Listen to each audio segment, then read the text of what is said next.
Hey, everybody, it is April 23rd, 2020. And because Anthony does not like staring into space while I do these long intros, I'll keep it short. We've got Marriott. Stay tuned.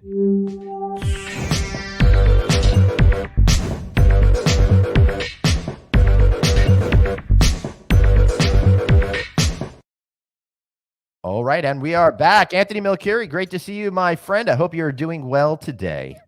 I'm doing well. I keep freezing, so hopefully that doesn't happen. So without further ado, let's bring the big fish in because we've been waiting for a long time to get brands. Last week.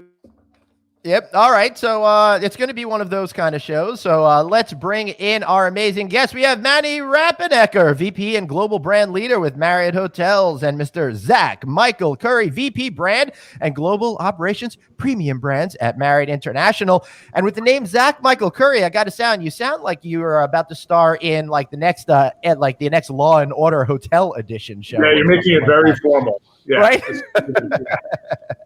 Yeah, excellent. Thank you very much for being here today. And let's bring in Mr. Chris Green, CEO of Chesapeake Hospitality as well, who's going to be here to help share a little bit of his experience. And if he could get out from behind the branding that's there, Producer Jeff, if you could remove the branding, that'd be super duper. Or maybe I'll just take it off myself. Bam! We are here. We are live. And that is one of the fun things about having a live show. You never know what's going to happen. Chris, we know who you are already. You're here twice a week. So let's figure out a little bit who Manny and Zach are. Manny, maybe you could give us a quick understanding of who you are, and then Zach do the same thing and what you do with your job when you're actually working at it. Yeah, the key word, working on it. Yeah. All right. Well, I'll kick it off first. And I think it's maybe just meant to be that Anthony keeps freezing because sometimes when he and I are talking, we're always competing for voice time. So just took care of it by... Well, welcome to my world. It is actually a breath of fresh air that I'm allowed to speak today. So please continue, Manny. Awesome. Well, you introduced me so well, but I am 30 plus years with Marriott International. Started right out of college, Florida State graduate, and worked my way through. Yeah. Oh, there we go. So started in food and beverage, did sales and marketing, did revenue management, did the rooms division, and was most recently a 3-time general manager. Ah, there we go. Very nice. And about a year ago, joined the brand team at headquarters to lead specifically Marriott Hotels, which kind of an exciting place to be since this is the brand I started with many years ago. Yeah, that's pretty incredible. Zach, how about yourself? Give us a little bit of your background. Hey, well, thank you so much. So much like Manny, I'm a career hospitality professional. So been in the business for 30 years. And while all 30 of my years haven't been with Marriott, I've had the pleasure of being with Marriott now. Just celebrated last week 15 years, which is wow, a great accomplishment. But went to Johnson & Wales and came out, worked for Hyatt Hotels for about 11 years. So traveled the country with Hyatt, mostly on the room side, and then jumped into the sales arena, and then into Omni Hotels, Lowe's Hotels. That got me into New Orleans, which is kind of one of my favorite spots in the world. Then had the opportunity to join Marriott 15 years ago, Ritz-Carlton, Palm Beach as Director of Sales and Marketing. Katrina happened in New Orleans, and I had the good pleasure of going back to New Orleans to reopen the Ritz-Carlton as hotel manager there about 5 years. And then a GM, much like Manny, a GM several times over on the Marriott side, Renaissance side, and then became a brand advocate for Renaissance Hotels. So traveled the U.S. Talking all things Renaissance. The owners like Chesapeake Hospitality or other ownership groups, as well as onboarding new GMs. And then had the great pleasure of being the GM at the JW Marriott in New Orleans post that. And then much more recent than Manny, I joined headquarters. I joined headquarters in January. So I moved to DC from New Orleans. And so in my role as VP of Brand and Global Operations for Premium Brands, I lead the design and development of programming for 6 brands. So Marriott, Sheraton, Delta Hotels, Le Méridien, Renaissance, and Westin. So 6 brands, and Manny and I work very closely on the Marriott side to really bring that brand to life. That's great. Thank you so much for that. And I will say, great job over at Renaissance, because that was a brand that I would say 5 years ago, I wasn't necessarily very confident that it understood what it wanted to be. But whatever y'all did, you really created a perception of what it is. And the stay experience is really terrific. And it's really one of those brands that have just been revitalized in such a terrific way, and talks to me as a customer, where previously I just thought it was kind of like the old Monte Carlo in Vegas, just kind of plain vanilla, not really memorable. But the properties you have in Denver, and the newer one in Manhattan down on the 32nd, 33rd Street, just absolutely terrific, and really points to where that brand is going to be going. So before we bring Chris into the conversation, I know both of you guys are been going through the gauntlet over the last 4, 5, 6 weeks. Where are you right now on a professional side and personal side, both emotionally and physically, I guess? Manny?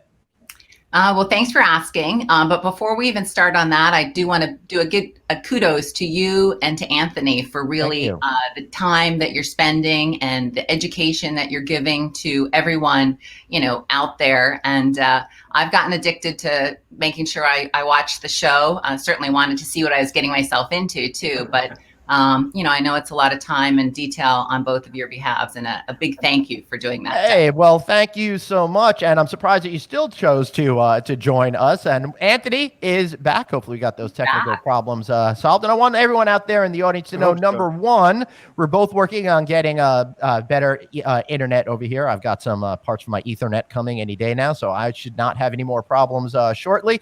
I know Anthony's been doing some work on that too. I also just want to take a moment to again thank the good folks over at Bartech. They were sponsors, but I just want to give them a good shout out for those 3 weeks that they supported us, and to say, since we got such big players on here with Marriott, I want people to know that Bartech was supporting us. If you guys could support Bartech when you're ready to have guests come back to your hotels, that would be great. And also share this link with others. We got these superstars on this show. We want everyone to see the show, so share it. Now, Manny, back to you. So to answer your question, personally and professionally, kind of what's keeping me busy. So as you may or may not know, many of us were furloughed at headquarters, but still staying in touch. I think Zach and I have a weekly, if not twice a week call, just to catch up and stay connected and everything else too. And we don't want to atrophy and forget everything that we were really getting our hands onto when we were at headquarters too. So just staying connected to one another, still talking to our teams. Kind of optional, not required, just so that we all stay in touch then too and see what's going on in their world. Similar to the question you just asked, how are they doing professionally? How are they doing personally? Some of us, I think, were more prepared for taking some time off, whereas some of our younger leaders, this is all new for them, and they are truly understanding the value of an emergency fund and everything else then too to kind of weather this storm. But is professionally, that what you call an emergency fund? You call it emergency fund? You always have to have your emergency, your emergency dollars in case this type of situation happens, right? So it takes. I have another name for it, but yeah, it's we all hopefully we've had it. I know I'm using mine right now, but so I don't know what you guys asked or didn't ask, but I'm gonna.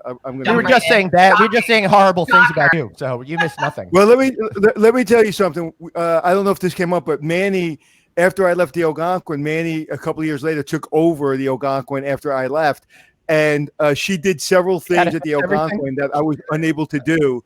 So Manny is 10 times better general manager. That's why she's got the job she's got, and I'm hanging out with you, Glenn. But nice. What when we think of the hotel business and we think of leaders, we think of Marriott for a number of reasons, whether it be reservations, whether it be standards, whether it be just a legacy, whether it be that Marriott actually has a Mr. Marriott that still comes into the hotels. And I learned a long time ago, make sure you don't paint the wall because you don't want to get on Mr. Marriott's suit before he walks into the room.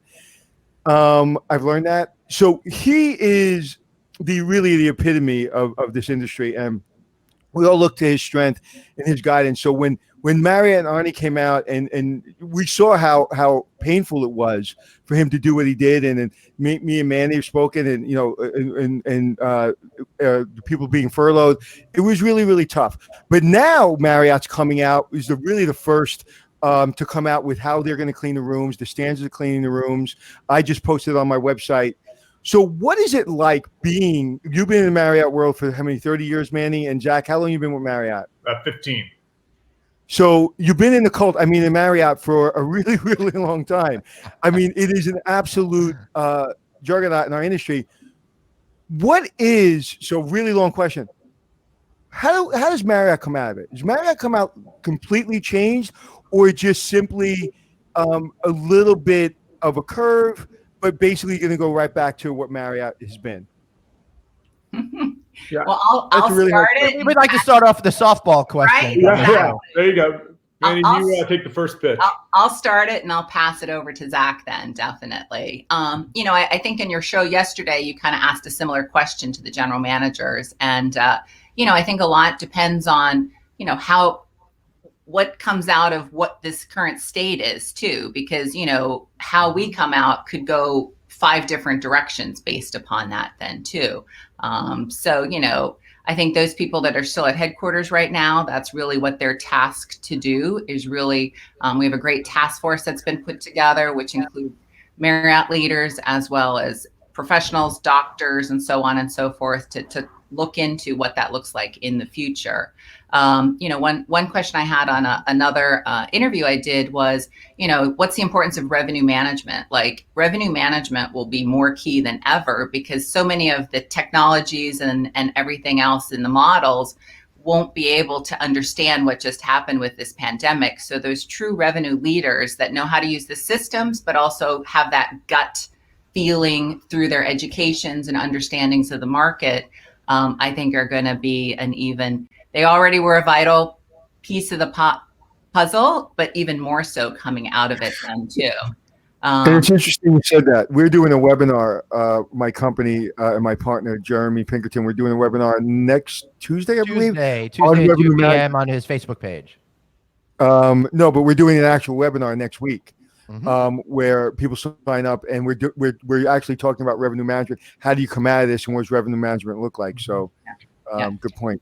Yeah, I mean, on so many levels. Like I'm actually going to be teaching a summer class at Florida Atlantic this summer online, and I'm doing meetings and events. And I started, reading the textbook, and I'm like, what are meetings and events of the future going to look like, right? Like there's just so many questions there, and that's really a whole team of people kind of with all the right individuals participating in that to figure out what does that look like. What's great is that Marriott Hotels, well, Marriott International, but certainly Marriott Hotels kind of being the flagship brand, really kind of is the one that will be the lead bird in this situation too, as the other brands kind of fall behind and take posture behind that situation.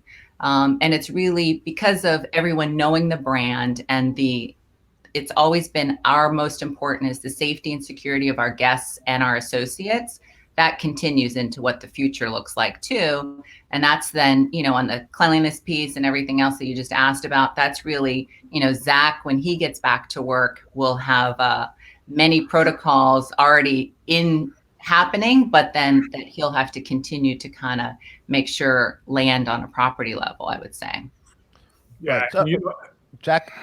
What I was going to say, just to add to, technology is going to be another piece as well. And we were talking about this as we were all just going out on furlough. Based on, mobile check-in, mobile key, our ability to take care of the guests, distance ourselves from them, allow the guests to have that experience that they feel comfortable with. Our brand, leading with talking about and getting out in front of cleanliness. Look, at the end of the day, our hotel rooms were clean. We had great protocols in place, but this changes the game. The way in which we approach travel, we've all had these conversations. We can all name, 5 quick things that changed as a result of 9/11 in the world of travel. Now, today, how does travel change as a result of this? How does our mind travel? How do we get back out there and trust the brands? And I think that for us as Marriott, we've got to be the lead.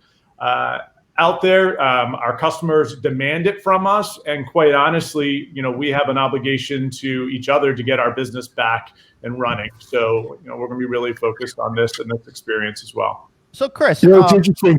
People. I'm sorry, Glenn. I was going to say, as somebody who's operating a management company there, you've got a number of Marriott hotels. What would you like them to do? How would you like to see them lead you out of this situation? Or maybe you just want an equal partnership, or maybe you want to take the lead.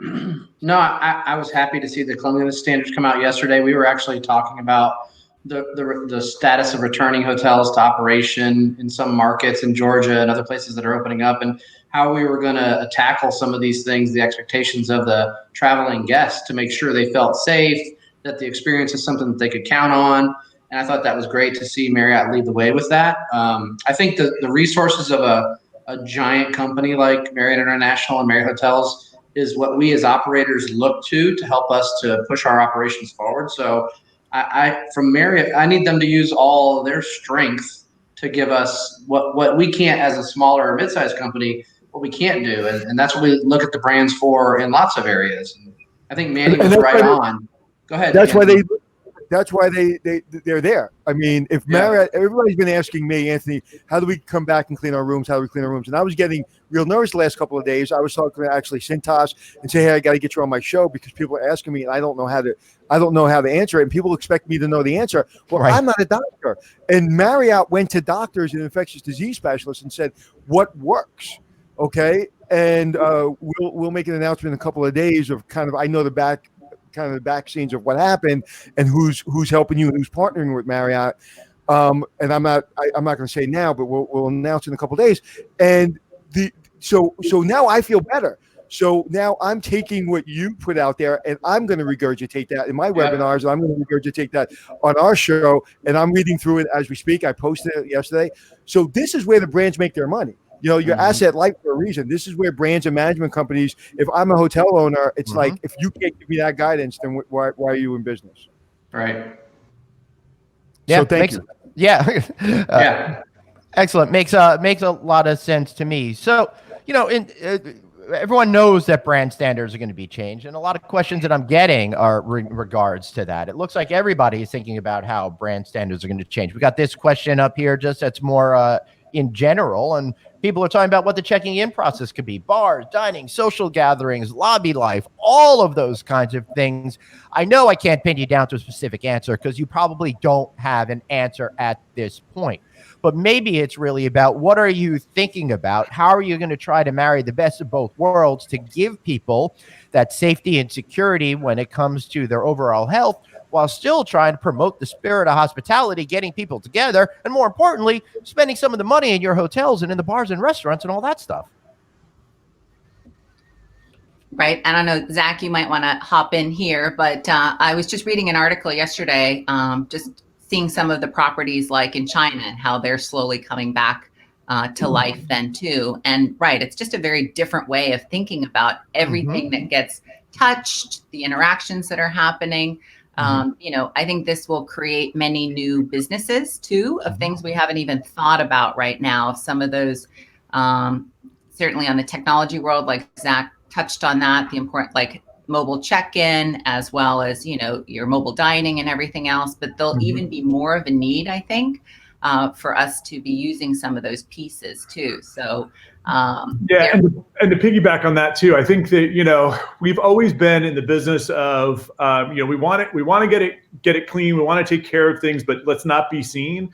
And I think a little bit that's going to change. You know what? Our guests are going to want to see the public area attendants that are out there, that are wiping things down, that are seeing that we are taking this serious. And I think that that's a behavior change. It's like air travel today. Like you want to see those out there that are protecting us. You want to see in hotels moving forward that you've got the Purell machines out there. In the article that we released, we talked about the sanitation wipes that we're going to have readily available in public space, in our guest rooms. Here it is. Use it. Have it available to you. We want you to feel safe and secure, and that you've got what you need for your stay to make that a reality.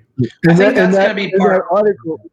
I'm sorry, Chris. No, I think that's going to be part of the art of hospitality is positioning these new amenities in such a way that the guest still gets to define their journey. I mean, if they need to go on the far end of sanitation and they want every 5 steps to have it, then we need to be able to support that. But then there's some travelers that are going to be going, once we have a vaccine soon, I hope at some point, a lot of travelers are going to be going back to what was the old semi-normal, I think. So you're going to have to meet the whole broad spectrum of the travelers, Anthony, in my opinion.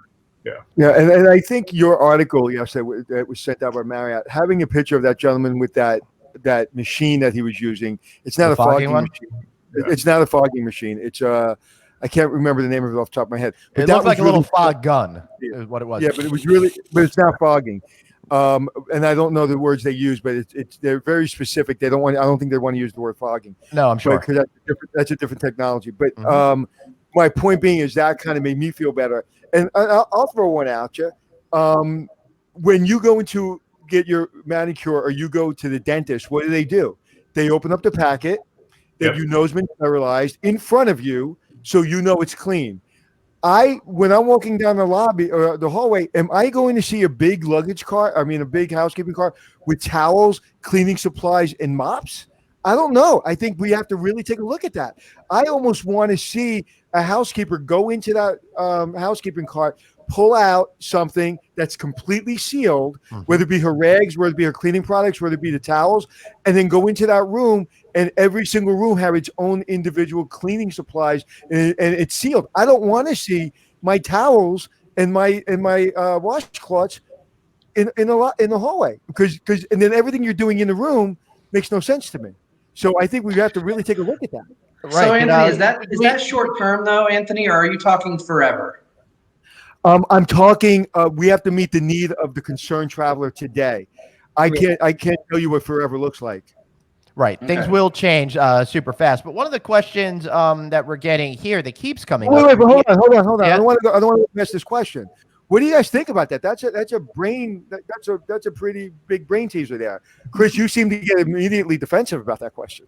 No, I don't know. I guess I'm a little sad is the word. Maybe this is the new reality, but I'm wondering though if once we have a vaccine and COVID is a distant memory like SARS and H1N1 and all those other things. If we're not going to go. I'm talking about tomorrow. You walk into the room. I understand, but I'm going down the hallway. Is that going to be short term? Short term. I'm going down the hallway, and I sneeze on a towel. I get it. No, and I get it too. And what I'll say is that currently, right now, in our current state, running 10%, 11% occupancy, yeah, we can scale to that. We absolutely. But as we move forward, that's some of the big heavy lift that we've got to figure out. And I don't disagree with what you're saying and perception and feeling and all of that. But the reality is that we can't. It's not in my mind's eye a scalable solution, and that's what we're dealing with. Is long term and how long.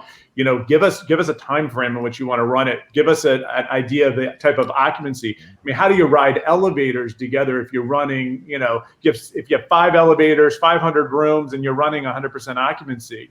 Can you put 2 people in an elevator? Can you put 5 people in an elevator? But I think the time you're running 100% occupancy, the airlines are going, people are comfortable. We're away from our mask probably. I'm talking about the day you open and I walk into your hotel. I think a housekeeping cart should be probably behind the scenes, and I think you use a little bit more labor and having people shuffle things back and forth. But I do not want to see a housekeeping cart in the hallway day one. I'm not saying day 6 months out. Okay. But I think, and I can understand that. I'll tell you, I was GM at Renaissance Atlanta Midtown, and we did cartless housekeeping service there. So, I mean, there is possibilities around it. So, the cart, the housekeeper, the little black cart supplies in there, it was closed up, rolled down the hallway, and it went into the room. So I understand what you're saying. Yeah, and to just kind of, add to what Chris mentioned, it really just depends, right? It's multi-stage too. Like when things slowly come back, what does that look like? As we learn more and what's going on globally then too, how does that morph and change things? Do we get to a vaccine point, and what does that look like, and how do things adjust accordingly? Right. And then from the brand perspective, whatever we do between Zach and myself, we want to make sure it presents the right message too, right? Like you don't want it to take away.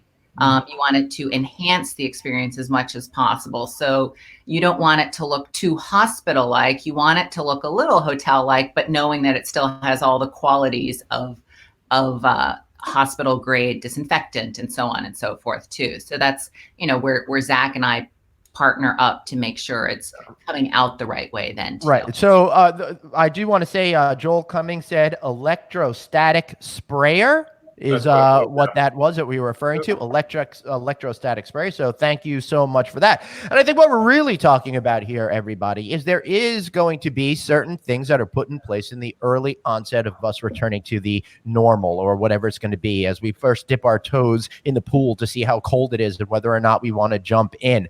But over time, I think it's only realistic to believe that we're not going to be able to keep up all of these things that we're talking about right now. People in the rooms and all the rooms that I'm monitoring right now are talking about the cost of all of this. At some point, it could be cost prohibitive, and we're going to have to find something that, Manny, so gets people to feel comfortable, like you were just saying, to show and create the right perception and enhancing the experience without destroying the bottom line of hoteliers, something that Chris is thinking about every single day. So, while we're throwing out ideas and while we're spitballing solutions, we really need to come together with some ideas that are going to be cost effective, make customers feel more satisfied when they're in the hotel, and just try to create that spirit of hospitality without destroying the hospitality industry and breaking the bank. At least that's my 2 cents. Right. And also just the traveler. And people have to take personal responsibility. People have to take personal responsibility. People have to, I don't care how much you clean your room.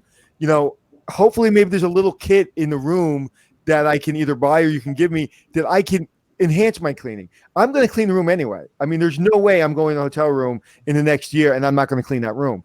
So I think everyone's got to take personal responsibility. To your point, Chris and Manny and Zach, it is expensive. So in the beginning, I think we are going to have to, we're going to, our cost per occupied room is going to go up a little bit. And I think eventually it's going to go down and it's going to go back to normal. But I think in the beginning, to your point, Zach, we want to see that person walking around cleaning. I know when I went to the hotel, the last time I went to the hotel, I saw that because they were trying to demonstrate that the hotel's clean.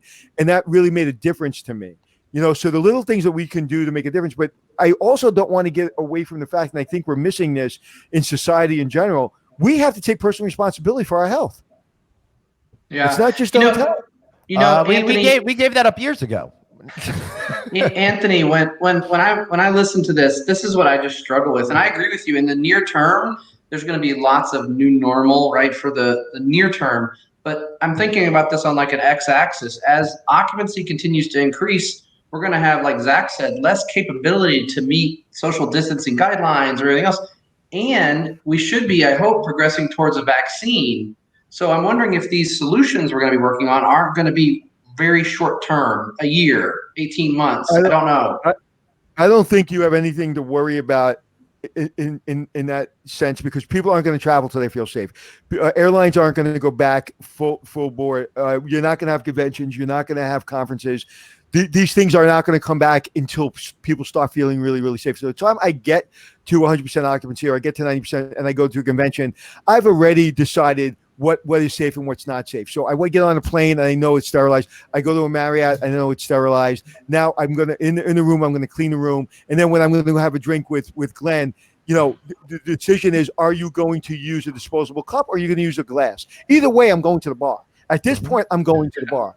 Right. Yeah. So now it's open. I'm there. I'm going. You decide as an operator and as a guest. I may ask you for a plastic cup, please. I don't want to use a glass. Right now, I haven't even used a glass in my own house. I'm using plastic. So sorry to say that, but it's true. So I think at that point, it's getting back to the new normal where people are going to decide for themselves what they're comfortable with. So I don't think you're going to have to be in this state of paranoia 6 months or a year from now. But I think coming out of it, people are going to be at a heightened sense of concern And the things that we can do that make common sense and don't break the bank, we should be doing. And I think everybody on here agrees. I'm not saying anything. Yeah. I just had a little bit too much coffee this morning. Yeah, I think so too. All right, I think that we've talked about the cleanliness issue absolutely enough, and we're going to be continuing to talk about this as time goes on. And yes, but Glenn, we want to talk about your cleanliness issues. We're concerned about your cleanliness. You know what? I got to be honest with you, Anthony. I decided to shower today, and I found that it was really spiritual and awakening for me. I might do it again tomorrow. I don't know. We'll see. Tomorrow's Feel Good Friday, so I may have to do that. But we're getting questions about some changes in programming at the hotels as well. What do you think about breakfast buffets and all of that kind of stuff? Have you thought about that at all, Zach? Yeah, we've already made some changes. Before several weeks ago, as we were looking at especially from a select serve perspective, maybe it's a Residence Inn experience where we have the buffets. We've gone to single portioning versus the large portion, serve as much as you want out of one vessel. Some deep thoughts have gone into that, but quite honestly, on the full serve side, banquet food, food service in restaurants or IRD are already out of single serve vessels. So yes. I think for us, it's really just a matter of continuing that protocol, amping it up, and again, making sure that people see and understand what our protocol when we're reusing. I think that's the big piece that Anthony points out. Is it's one thing at a bar to say I want a different cup. It's another thing at a food function to say, well, I want to, I'm in a banquet and I don't want to eat on a plate that someone else ate on. So, give me a disposable plate. So those are some of the things that I think of that keep me up at night to say, how do you get back to serving 100 people, 200 people, on the same glass in China, silver glass in China? Am I going to start delivering it in a basket with silverware already, sterilized in a packet that we're going to open up? When I walk into a banquet room, is China glass and silver on the table? Is butter on the table? Those are the things that keep us up at night. And all of that stuff will change over time. But let's look to rosier times when you start to activate and you guys get back to doing your job every single day. Who do hotels bring back first? We got a question in here from Michael Gallo. What portions of the furloughed staff come back first? Operations, sales? How does all of that work? And then maybe, Chris, you could give your perspective as well to that one. I'll jump on more from the general manager's perspective because headquarters is a whole different deal. Of course, right. And we're definitely talking about property stuff right now. I actually the property side. Yeah, hotels will go back to work before Zach and myself go back to work. Zach will likely go back before I do because he supports the operation with regards to what they need to be up and running too. So from that perspective, if I still had my general manager hat on, I would likely slowly start bringing back once we see, that it's truly in that state or in that country that it's going to be able to kind of be open for business, not just the essential business then, is revenue management, sales likely would be a piece of that then too, to just understand what's even out there, what kind of calls are coming in. Like a couple of my friends have had very different types of sales calls. Like one, they wanted to take their entire convention space, Amazon wanted to rent it out and just use that for shipping and receiving because the big dock space that was there. Again, it's like what makes sense to Chris's point, in stages. The first 3 months, see, this is the kind of business that's out there. So I think those two pieces, as well as certainly in operations, certain areas that will spend additional time just cleaning and getting everything up and ready to open the doors then too. So it'd be a staggered phases, I guess I would say. I'm not sure if that would agree with and that. I would, and what I would add to that is currently right now in a majority of our, and I'll speak from a managed perspective, hotel, even though that they're closed, we are in those rooms right now. We are RPMing them. We're readying all the rooms. We are taking this opportunity to really get in there and ensure the fact that everything is working properly, replacing filters, everything. So it's going to be like the idea that, how does a hotel then decide to open back up?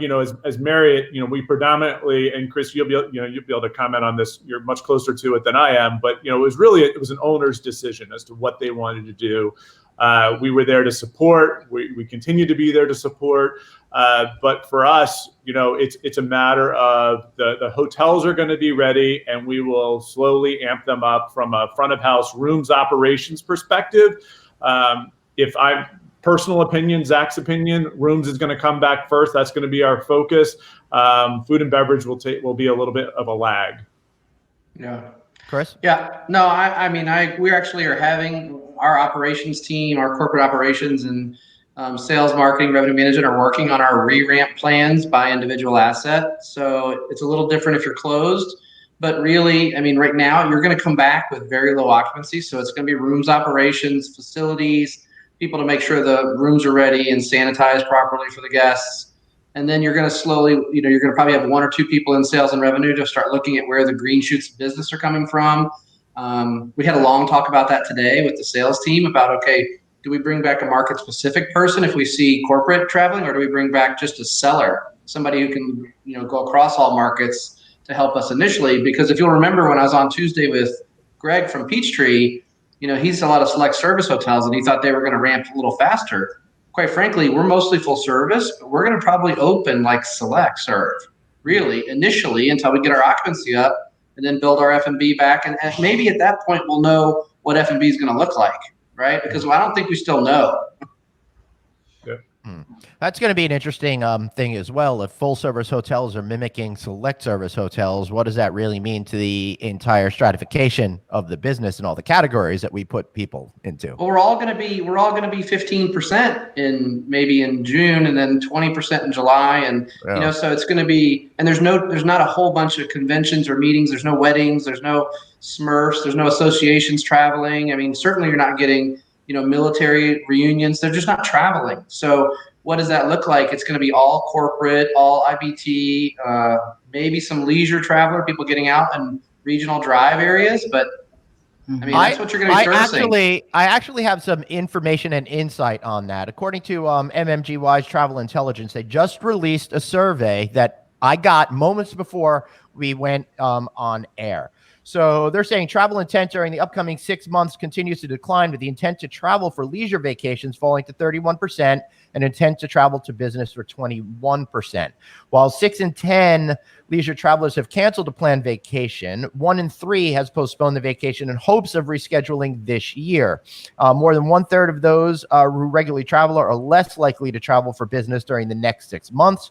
But early indications reveal that younger adults will be the first to travel again, as evidenced by their intent to engage in almost every type of travel-related activity during the next 6 months. So it sounds to me as exactly what you're saying. Certain aspects of it are going to be repressed, and then you're going to need to figure out what types of business are actually going to be there. And I think those younger people that have more of that feeling of invulnerability are going to be the ones that are going to come back, and us older folks that have had a little bit more wear and tear in our bodies might take a little bit more time coming back. Wear and tear.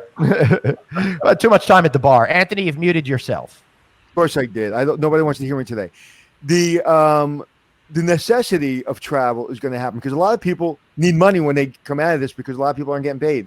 So a lot of the people that may hesitate to travel are going to be forced to travel because they have to make a living for their family. But if we can go back for a second to the food and beverage, when I went to the Marriott Marquis in Washington, I was about to do a keynote and I was starving and I just wanted something really, really quick. And I didn't want to go through this whole room service, like the trays, and it's going to take an hour and a half to get there. Like, I just needed something quick. So I asked the young lady, I said, how long will it take? She goes, it'll be up there in 20 minutes. I said, thank you very much. Well, it came in a little bag. Everything was there, was wrapped, and it was all disposable. And it was a really good chicken Caesar salad. It was delicious. I still remember it. It was probably the best chicken Caesar salad I've ever had, and it came from room service. And it was all in packaging. And I could care less about the packaging. I can care less if it's on the tray.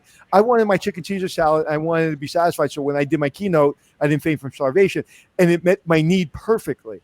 So that works. You're already doing it. I think that is kind of things that you're just going to see throughout the industry. Yeah, and I agree, Anthony. That's our, our a la carte programming that we have across our brand portfolios. But I think that the other piece of it is that banquet sales piece. That's that's a real that's a big question mark there. But are we gonna set a we're gonna set a bag in front of every bank? You know what I mean? That's the here's your banquet meal. It's gonna be everything's gonna be the to go. It reminds me of when I'm at events and people get kosher meals because it's all wrapped up in a whole lot of plastic and stuff like that, all individually prepared. And listen, I think if you have a regular buffet, or not buffet, but a regular setup is normal, and there are little Purell bottles around or little sanitizing bottles around the room, to me, once we're away from our masks and our gloves and we're not social distancing and we feel like, okay, we still don't know if this thing's going to come back, but we feel a little bit safer.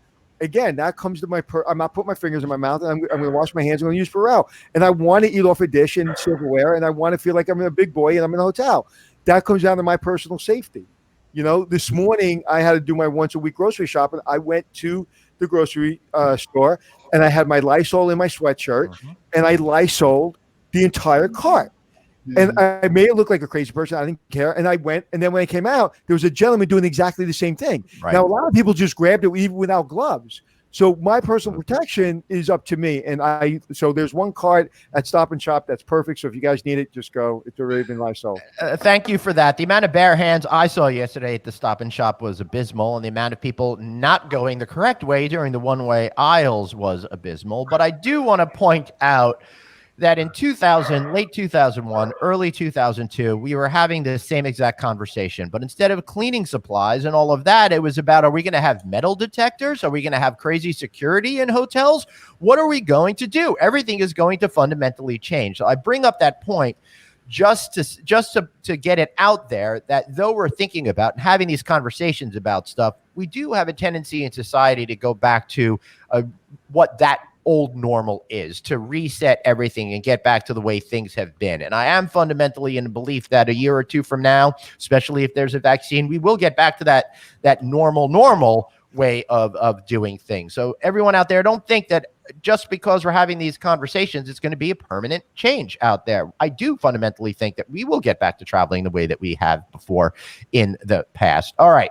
So will Marriott enforce temperature checks and all of that kind of stuff? And how do you even handle staff when it comes to that sort of stuff? Now that I just said we're going to go back to normal, let's talk about not normal a little bit. Those are great questions. I mean, I think that we're going to take the state leads on a lot of that and understanding, what it's like. Are they going to start temperature checking us walking into the grocery store? I mean, into a restaurant, into what does that look like? What does sporting events look like if we can have spectators there? Or if we're gonna have an NFL season, are they going to temperature check and check every player because that's a contact sport? There's so many questions out there. I mean, it's still too early to know and to understand it all. Well, and to get back, Anthony mentioned it a while back too, kind of taking your own personal responsibility. So in my role, I started traveling a lot more. So I was always that nerd that had my wet wipes, wiping down my tray in my seat at the airplane, right? And had my own bottle to fill up with water. And so some of those things have already kind of eked in a little bit. So will there be more of it? I'm sure. That people will be much more aware of it. And like every backpack I have or purse or whatever, I've got my goodies in there of my, hand sanitizer, wet wipes, and everything else then too. Yep. I see a great opportunity for checking in with Anthony and Glenn and no vacancy masks there, Anthony. We should look at those. Well, people are already asking me, Anthony, do you have a sanitizing kit I can buy? So my daughters are downstairs quickly making them. Good. Put them to work. And I think one of the things we have to look at is we as leaders, as managers, as execs in this business, and we've all between the five of us. I hate to add up all the years, but it's probably a couple thousand, and it's up to us to set the mindset and to set the standard. And so how we come at it, and again, Marriott did a great job yesterday. I think it was just about Any longer, I think it would have been too long, and any less, I think it would have been educated decision. So it was a perfect timing yesterday, and I think that's what we need now. We just need leadership. We need people to just make the stand on how does room service look, how's banquets look, and make the stand. And if you have to incur more cost, at least people will look at Marriott. I know me, now that you did that, I'm going to be, Marriott wasn't always my first choice. Marriott will be my first choice now because of that. Sorry, Manny. Sorry, Manny. But it's true, and don't worry, man. We're gonna have an opportunity for you to embarrass me and tell us a story or two that will embarrass me from the Algonquin. So again, like Chris has been here since day one, trying to steal my job and also being the standard bearer of what, and I've seen him go through all the motions. I've seen him at first be that strong guy. I was like, we're gonna be okay, and then there was a moment where Chris went down a little bit, and I saw he was a little lost, and now he's back on the upswing, and that's what the industry is looking for. We need to be strong, and that will get us through. Having a strong mindset, like I said the other day, having cash and a strong mindset will get you through this, as long as you stay healthy. Well, on a personal note, we had an associate that was infected and was on a ventilator, and only one of all of our associates right now, not that it's been affected, but that was on a ventilator. And we're happy to say that she actually came off the ventilator and is improving, which is just a huge blessing. And we're so excited. So there's that human element that we can't forget about. I know we're talking about the business that we love and we're doing every day, but there's that human element that when I had 77 leaders on a Zoom call yesterday, and our head of restaurants told that story, every eye was wet. The human side is what really keeps us together. My dear, as I told you last time, my dear friend and neighbor, who I can see his house from here, passed away. And this is a poem I wrote to him that I keep very close to me. And if I read it right now, there wouldn't be a dry eye on the video. And basically the poem is, what is a neighbor? And what he meant to me and what he meant to my family. So I can't even talk about it without crying. So it is very close to me. And that's why, to me, it's even more important for us to be strong and to show why we're in these positions that we're in, because people around us are going to be suffering. We're all going to be suffering. And someone's got to be strong. And that's why I think the show's important. And that's why all the leaders that have come on, and thank you, Manny and Jack and Marriott for allowing them to come on. It's important that we show leadership because, man, 100% of the people on earth have never experienced this. Yep. What's interesting, I was thinking about is you were saying there's going to be some additional cost, and I think there is going to be additional cost. We were worried as we were in February, we were talking about there was no labor available to fill these jobs, and the pressure of insurance costs and rising labor costs were hurting our GOPs at the hotel level. And now that's going to all change. I mean, labor is going to be available, but costs are going to be increased, and they're going to need to be increased. And so it's going to be a whole new dynamic coming out of this. We're going to need the brands to take leadership. They've got the horsepower and the resources. I was wondering if Marriott will have like a head of epidemiology on staff at some point as we go forward. You never know what they're going to have, but they're the ones that are big enough to have it. Mm-hmm. And we're going to need them to take leadership to help us, all the independent operators that are out there, to have the guidance of a powerhouse leading us. And I'm really thankful that they let you two come on as well. What's interesting to me is I was doing an interview with somebody this morning for a book project that I'm working on, and he was talking about perhaps there'll be a closer connection and more of the brands will start to own more hotels again and kind of, get you guys closer from the corporate level down to the customer level. I thought that was an interesting thing, that the last 20 years of divesting all of your real estate for the most part, they were positive that it might go in the opposite direction. So I just thought that was an interesting thing to put out there. I don't know if anybody in the audience has an opinion on that, but I'd love to hear what that opinion would be. Anthony, someone says it's a good opportunity for you to create a reality show to educate and entertain people, travel after COVID. And I think that's a good idea. But I would say, George, maybe he could get me to co-host the thing. I will just tell you, stay tuned. I can't announce anything, but I will say stay tuned. Listen, there's an opportunity right now.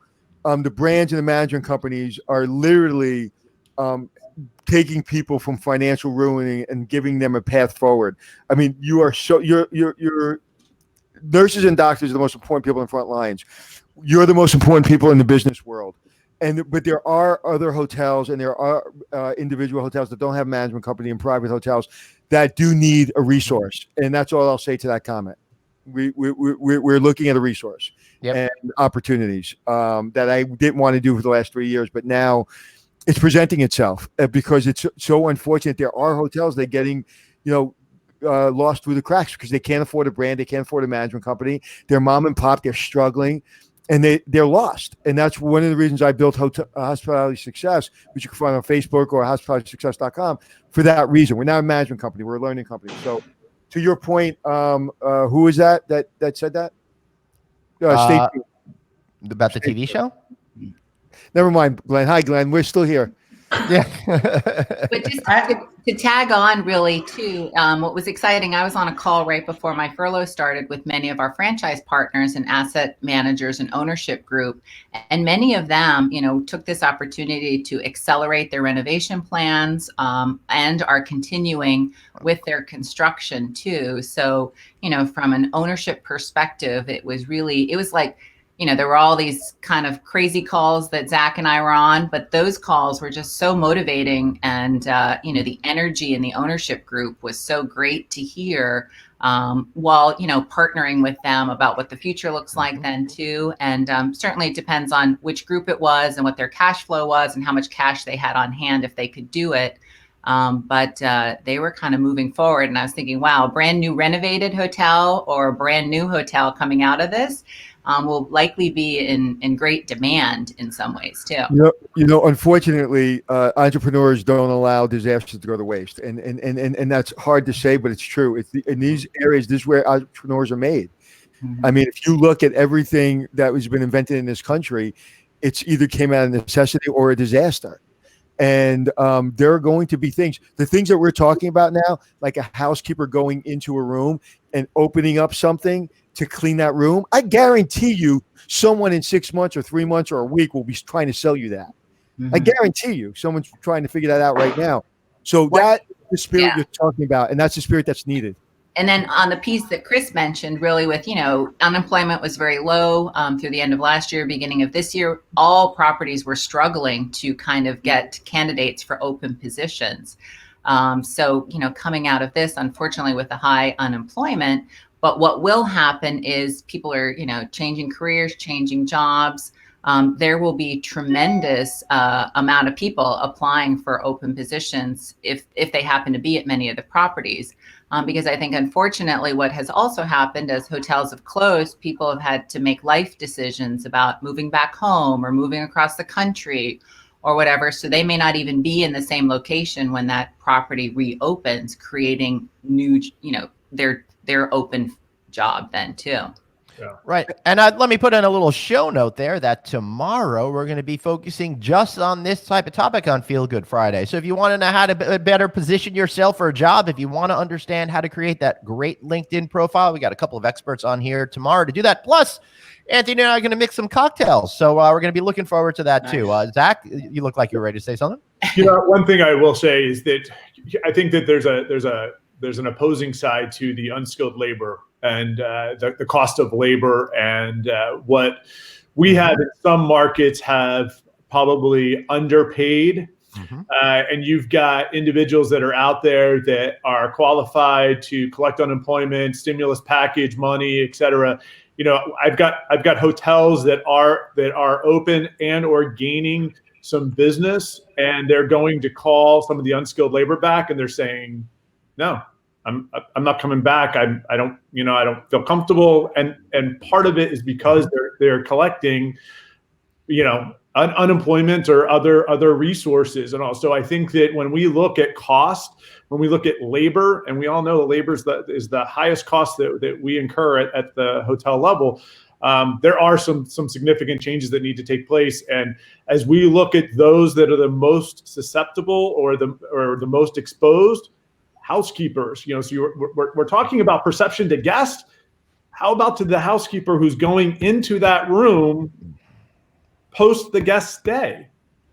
Yeah, Zach, that's a really important statement that you're making there. And I think that we're missing a lot of that right now in society. And I think people are thinking of all of this stuff as when can I travel? And that we haven't heard enough dialogue about keeping the people that we're interacting with that are working and putting themselves out there to be safe and secure. So I love that you really brought up that point. So how can we make sure that our staffers, the beloved people that are running our businesses on our behalf can stay safe, that they can stay healthy, so that they don't wind up on a ventilator like one of Chris's employees?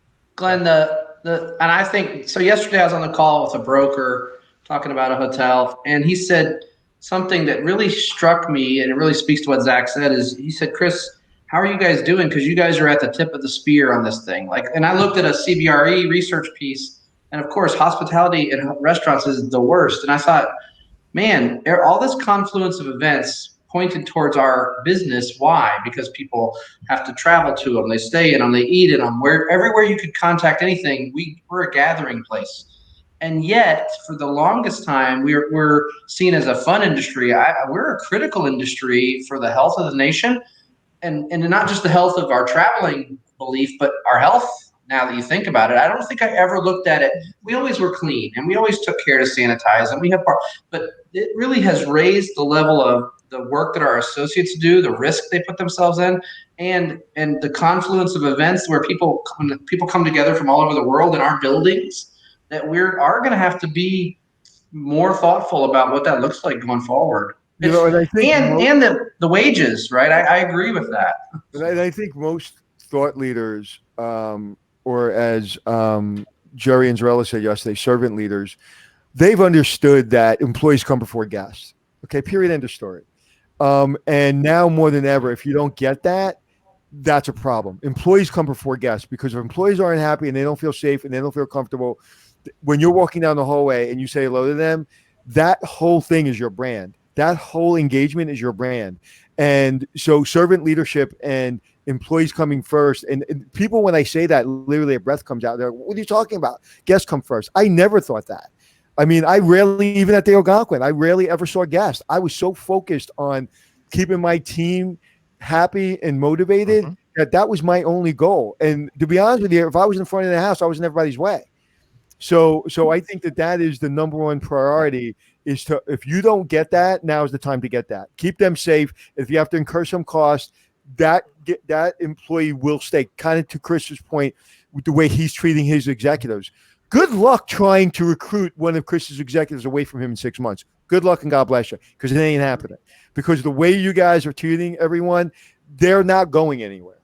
And that's what we got to remember going forward. And to your point about human resources, there are going to be so much more talent on the street that you're going to be able to get an opportunity. And if you don't have that much talent and experience, if you have enthusiasm and you have that opportunity that may have not been there 6 months ago because there's so many people applying for the job, enthusiasm is going to get you a job today, because people want to see that. People want to see that you have that mindset and you're not scared. To your point, there are people that are staying home and don't want to go to work. Why should I? I'm making money, on unemployment, and why should I put myself at risk?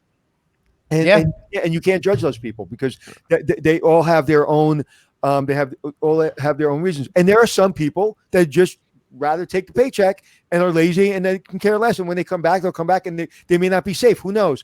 But the majority of people are making those decisions for their families. And anyway. Yeah, well, I will say, that this might be a good opportunity for hoteliers to really understand who the most valuable people are to them, by understanding which ones are not interested in coming back to work, not the ones that can't because they have other things. But I know somebody who does have to work, and that's Mr. Chris Green, who's got to go because he's got a business to run still. So we'll let you have a final thought and get out of here, Chris. I'm super pleased to be on with the execs from Marriott. Great company, leaders obviously in our space, and I thank them for the lead out on the cleanliness, and of course to you two guys for having me. But I will I'll leave it with a quote by the picture I had earlier.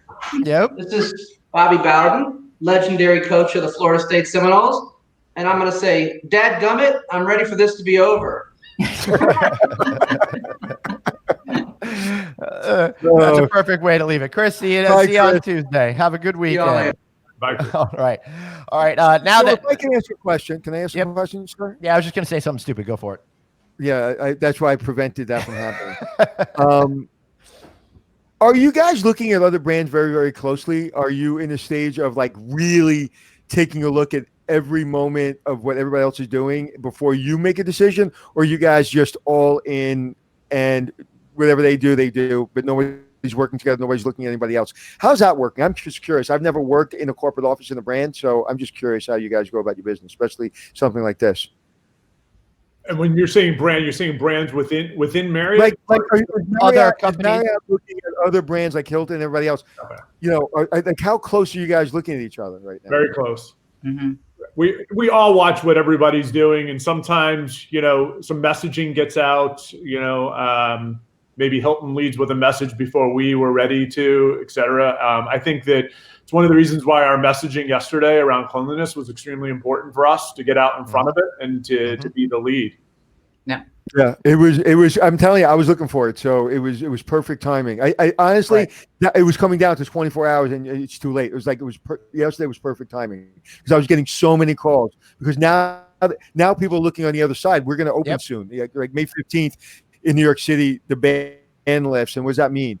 You know, so we don't know what that means. So people are now looking at how do I clean my room? I'm sorry, man. Were you going to say something? No. It really depends on the situation. I think we waited for the competitors to come out since we didn't want to overdo or underdo. We wanted to kind of be in line with it, whether it was matching the Banquet program or that type of thing. Whereas certainly in cleanliness, you want to kind of be one of the first ones out there to lead it and have everyone else fall behind then too. So I think it's all very thoughtfully done to make sure we hit it at the right timing too, when it's appropriate. Right. And I will say I see a lot of parallel thinking that goes on here. So I don't want all of you out there thinking that one brand is necessarily trying to steal ideas from another brand, because there's a lot of great professionals at Marriott and Hilton and Choice and IHG and Wyndham, and I could go on and on and on. I'll say Red Roof because Red Roof is awesome at sponsoring my podcast, something you guys at Marriott should be doing as well. But they are all concerned about this, and they are coming up with these ideas. And I'd be curious to know if Manny and Zach, any of you were talking to some of these executives from some of the other companies, because Chris has been very open and honest about the fact that he's speaking with people that have his role in other management companies. They know they're competitors, but they're all trying to find a pathway to get out of this together in the real spirit of hospitality that I'm not sure I've really seen before. Well, I think because many of us have worked in this industry for so long, we just know people that have, are now in other. You've worked with each other. You've all worked right? with the different companies, right? Yeah, I look, and some of my favorites, it's one of my buddies is a GM at a Hilton. So, as we were going through it, we were back and forth in touch. Also kind of through different connections. I know you taught at NYU also, Glenn, but through NYU, I teach at Florida Atlantic University.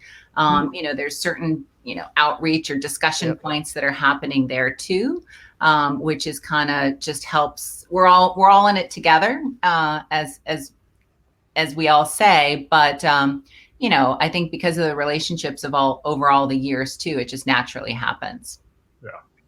Yeah, and I think just to piggyback on it, we're all in it. The success of hospitality in general, this is unprecedented times. We've got to leverage.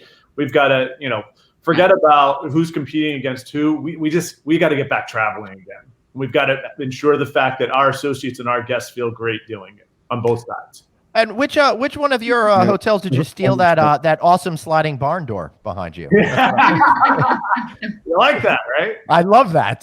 There you go. I've always wanted one of those. I want to turn that closet behind me into one of those. I love that. They look good. Yeah, but again, thanks guys for being on, and it's everybody's been waiting for someone from Marriott to come on, so thank you very much. And everybody looks at Marriott. When people ask me all the time, hey baby, let me tell you, this is it's going to be tough. You want to invest in something, go invest in Doggy Prozac, because when we all get back to work, our dogs aren't going to know what the hell hit them, because I know. Where'd you go? That's true. We had vets on last week. I sit on the board of veterinary care group, and we had them on, and I said, so the pets must be really stressed out and feeling all of our stress and stuff. And one of the vets said, "Are you kidding me?" And he said, I just had to look at the dog because he was so excited to see his owner every day that he sprained his tail. Yeah. So Sprained my tail every time I see Glenn. yeah. So Manny, Zach, how about some final words of inspiration and positivity from you guys? Well, you can only, be inspired after listening to the two of you guys. And again, a shout out for what you do every day and getting all of the speakers on board. Thank you for all the time and energies you spend around it. This is really the time I've kind of shared with everyone that, yes, everyone talks about it, this reset button that's happening globally out there, but certainly for ourselves then too, and taking a moment to make sure we're in good shape, both emotionally and physically, while we're kind of doing our stay at home time then too, so that when it is time to get back to work, we're really ready to rock and roll and have great energy to go make it happen for our company, for our owners, and for all of our associates out there then too. Great. Zach? Yeah, no, absolutely. I think that Manny said it very well. And at the end of the day, we will travel again, and we're excited to get back into it. But in the meantime, I just take advantage of it. Situations like this, as bad as they are, and for the reasons why they happened, push that aside and look at ways in which you can improve yourself personally and professionally, because there's amazing opportunities out there. A big shout out to Marriott. Marriott has done an amazing job at providing our digital learning platform, whether it be partnering with Rosetta Stone, getting 50,000 complimentary licenses out there to our associates who want to learn a language, partnering with eCornell, getting tuition courses. We're able to take courses at about 20% on the dollar at Cornell, which is amazing. So really, there's, within us, we have to take our own personal responsibility. Anthony, you mentioned it earlier. Everyone's got to take personal care and responsibility for when they travel. We also have to take personal care and responsibility during these times as well. You can rock and cradle yourself in a corner. You can get out there, saying I'm going to take full advantage of an opportunity that never presents itself. So with that, thank you guys so much. And what I like to say is, if you look at a bucking bronco, when you open that door, they're going to be going. And so when you open that door, your competitors, whether it be other executives that want a job or whoever it is, whether it be another brand, they're coming out strong. Sure. So I feel that very much, that when they let me out, if you thought I had energy before, you probably want to be away from me for 6 months. Because when you let me out, I ain't stopping. And I'm feeling it more and more, and for a number of reasons. Because I think I owe it to myself, to my family, and to the people that didn't make it.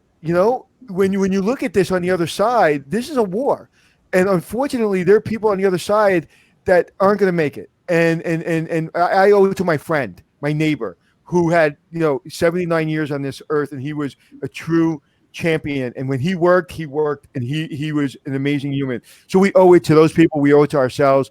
And again, if you're competitive, people are going to come out and they're going to be looking for you. So you better be ready. You better be well educated. You better be ready to go. Don't talk about it, be about it. Right now, people are, I'm going to do this, I'm going to do this. If you don't do it now, when are you going to do it? Don't talk about it, be about it. Yeah, I always say in 6 months from now, it's going to be 6 months from now. So you might as well do it now and get it over with. In 6 months, you could look back and say, hey, look what I accomplished. The hard work is always really rough at the beginning. But, I'll tell you, Anthony, it's kind of like what we're doing here with this show. It was really hard to get into this rhythm and figuring it out. But now that we're figuring it out and have a pattern and a rhythm, we're in the groove. We're making things happen here. And you guys out there do that with your lives too. Can I believe what? Can you believe the guests we're getting? The guests we're getting. We had great guests. I don't know what happened about today, but up until today, we had amazing ones. Sorry, guys. That just means I love you. No, and if you haven't, Manny and Jack, if you have not listened to Jerry Anzarello's, I don't know if you were on when he was on. I listened to it. Actually, yeah, it was fantastic. I said earlier, like a true hospitality gentleman, right? He had suit, tie. He was all put together, and couldn't get enough of him. And It was a great shout out to our company too, since it looked like he was staying at a Ritz-Carlton in Saudi Arabia. He was. It was nice to hear our name mentioned many times throughout that interview too. So thanks for that. Yeah, he's a legend, and I needed it too. Because to me, that's the image of a hotelier, right? Totally. That's first of all, he was wrapped in luxury, right? He looks luxury, but what I loved most about him is that he still says dims, dens, and don'ts. He still talks like a guy from Brooklyn. But it was great, and it was. I saw an uplift in our audience. I saw people's just be inspired. And just so you know, you can find that on our podcast. So we separated the beginning of that live, and we separated into 2 podcasts. So you can go on every day and listen to these shows in podcast form. But him specifically, we separate into a podcast. So it is 1 hour of complete energy and motivation. Yeah, great. That's right. So Zach, when you're out there walking the dog, download that show either on the Checking In with Anthony Glenn podcast feed or the No Vacancy with Glenn Hausman podcast feed. Manny, Zach, thank you so much for being here. When you get back to it, we want to have you back on our show again. All right. Sounds great. Thank you. All right. Thank you so much for being here today. And Anthony, another great show. And Manny, you didn't make fun of me. Manny didn't make fun of me. All right, hold on. We can bring it back in. Insult him for us, would you? So my best, can I just do my Anthony story of how I really first met Anthony? Oh, this is gold right now. Boy. Where this romance first began, and has been fast and furious ever since then. Even though I might be almost a foot taller than him. I like taller women. So he mentioned the Algonquin, and he was the general manager that came with quite the reputation. 10 years before I was there then. And so I get in and I'm loving it. I think I was there 3.5 years. Great property. Every day I learned a new little piece of history, but I didn't know all the history about Anthony and his time there then. One of the things I worked on, I was successful at doing, even though he wasn't successful during his time there. And all of a sudden the next day, some flowers arrived. And I had not met Anthony at this point. Only heard his name. And it just said, I kept the card. I should have brought it down for today. And it just said, you are officially a living legend, Anthony Melchiori. And I'm like, oh, wow. Like, I got to call this guy and thank him for that. So I called him and, we had drinks at the Royalton across the street and compared stories on how I was more successful than he was at the Algonquin. Nice. Yes. And you know what? There's nothing I enjoy more than that people can outperform me. I love it. I love it, especially Manny. And Manny's a superstar, and that's why she's in the position. And she's a legend in her own right. But that's one of the blessings of this profession is we get to run Algonquins of the world. I mean, tell me that was a blessing. It was a fantastic experience. I'd still be there today. Like every day was a new piece of history that you could experience there. It was awesome. Beautiful. Rosemary, Mary, was that? Put that up there, Glenn, the Algonquin comment. Yeah. Thank you for the comments. It holds such a special place in many hearts and guests. It was born in 1917. It was really the first lobby where everybody met. Like everybody came back to the lobby, 100 years later, but the Algonquin was the centerpiece, was the lobby, and where the round table, and they have the round table. They did a documentary about the round table that won an Academy Award. That's how special this place is. That it's the only hotel I know of that has Academy Award. So it was the first hotel that marketed it to women executives. The first hotel that had electronic key locks. It was one of the first hotels that had an elevator. It was just on and on and on and on and on. And I fell in love with that. Like I would fall in love with a family member. So we have that bond that will never leave us. Anthony, however, is allergic to cats, and part of the history of the Algonquin is always a cat in residence. So I'm not sure how he really survived his time there. I think I was one of the only non-allergic general managers to cats there. So Anthony, I'm looking at my name. I said, you're Anthony. So Glenn, Manny. I'm Glenn. You're Glenn. I'm Anthony. Nice to meet you.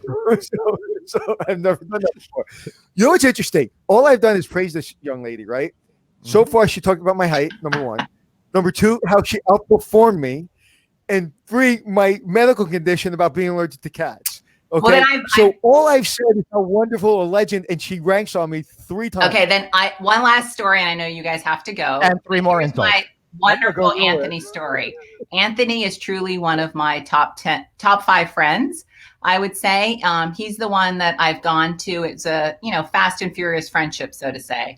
My mother had passed away 3 years ago, and Anthony checked on me on my first day back to work because he knew what day I went back to work.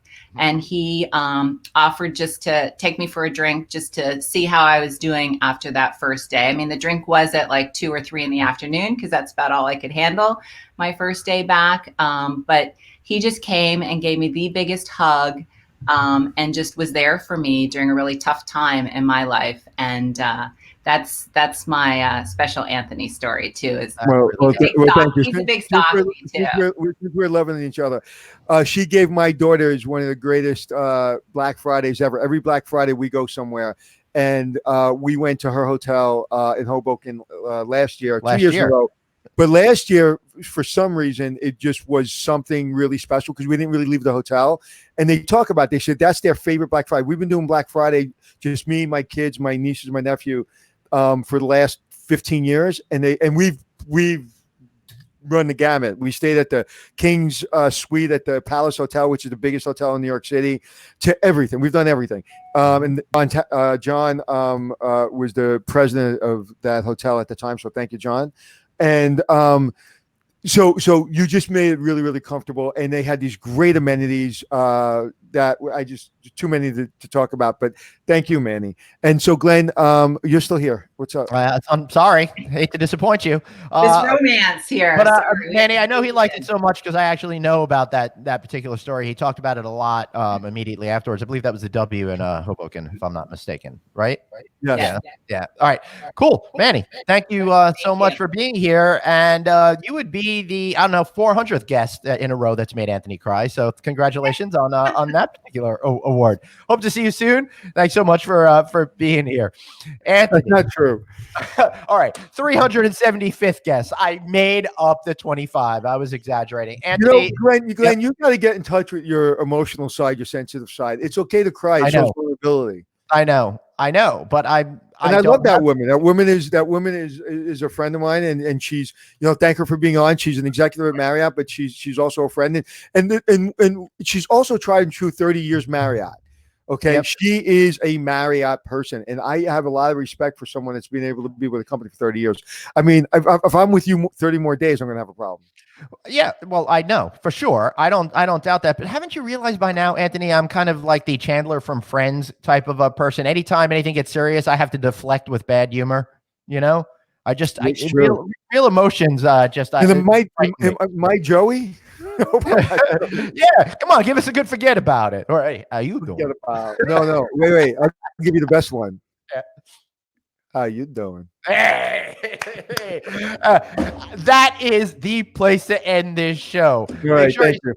Make sure you subscribe to our newsletter. Text the word hotel to 66866 for more great content. And I don't know, Anthony, are you doing a show today at 2:00 on Facebook, or are you taking the day? 2:00 Hospitality Success. We're doing it on Facebook. And what we're going to be doing today is we'll be talking about our webinar that we're doing next Tuesday. I believe it's next Tuesday. But come on, 2:00, find out. My partner knows everything. I know nothing. And we're also talking, yesterday we talked to one of our prior Hotel Impossible owners who's going through a complete renovation gut of the hotel. And today we're going to talk to Billy Bonwright, who is from Casa Verde, and talking about which he's going through now in Puerto Rico in Rincon, and what the challenges he's having. All right. So join them at 2:00, and I'm jealous. You're putting on 2 great shows a day. Yeah, maybe we'll have you on. I don't know. The schedule's pretty tight, though.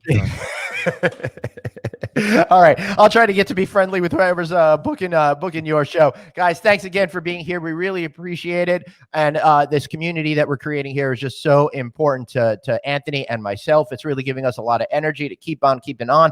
Thank you for all the positive comments you have out there. Thank you for actively participating and helping generate great conversation that we're doing here. Review the podcast. Talk about that. Review the podcast. Talk about that. What about the podcast?